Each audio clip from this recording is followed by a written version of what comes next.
Ladies, let me tell you something. When someone hurts you, your first instinct might be to react, to confront them, to make them feel the same pain they caused you. But here's the thing. That's exactly what they expect. They expect anger, tears, and drama. They expect you to chase them for answers, to beg for closure, or to fight for their attention. But what if I told you there's a better way? What if I told you the most powerful thing you can do is to not give them what they expect? When you don't react with drama, when you don't chase them down for explanations, that's when they start thinking.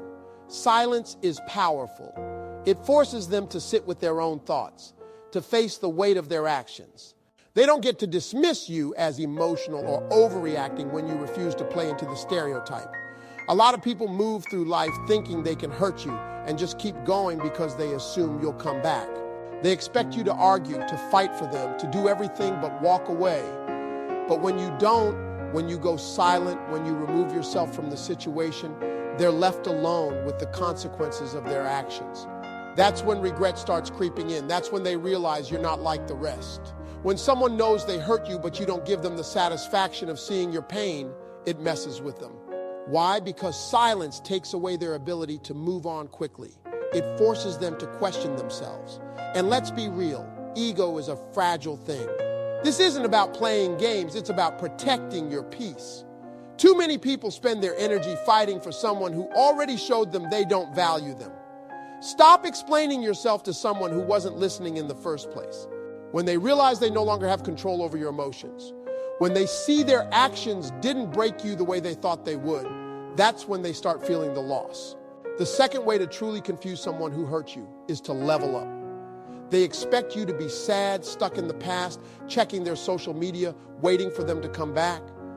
But when you start focusing on yourself, when you start glowing instead of grieving, that's when they really start noticing. People only value what they think they might lose for good.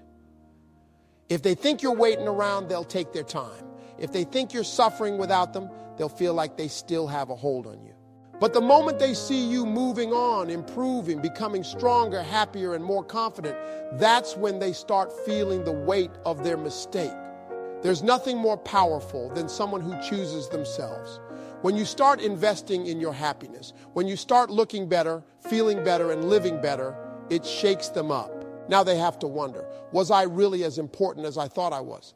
Did they even need me the way I assumed they did? Was losing me actually a loss for them? Go to the gym, get a new look, work on your goals, travel. Do all the things you might have put on hold while you were with them. Not to make them jealous, not to prove anything to them, but for yourself. Because the best revenge is success. When you elevate yourself, when you step into your full potential, it doesn't just confuse them. It makes them regret ever letting you go. They always think they're irreplaceable until they see you doing just fine without them. That's when they start paying attention. The third way to truly throw someone off is to show them grace, but never give them the same access again.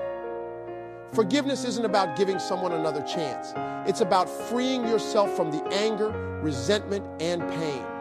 It's about saying, I refuse to let what you did control my happiness. But just because you forgive them doesn't mean they get to come back into your life like nothing happened. People don't learn from words, they learn from consequences. If they disrespected you, lied to you, or betrayed your trust, and you let them back in the same way, they won't change. They'll just be more careful next time. When they realize their actions had real consequences, that they lost a good person, and there's no coming back, that's when the lesson sinks in. You don't have to be bitter or rude. You don't have to prove anything.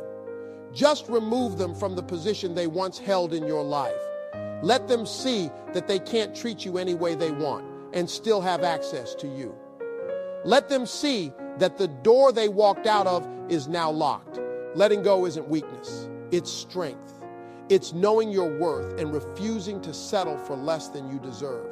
When you carry yourself with that kind of confidence, when you walk away with your head held high, you don't just confuse them, you make them realize exactly what they lost. When someone hurts you, the best way to handle it isn't by crying, begging, or seeking revenge. The real way to confuse them is by focusing on yourself and leveling up. Silence, self-improvement, and self-respect are your greatest weapons. Remember, the best revenge is success. The moment you stop seeking validation from them and start building yourself up, you win. Because at the end of the day, the real lesson isn't about confusing them.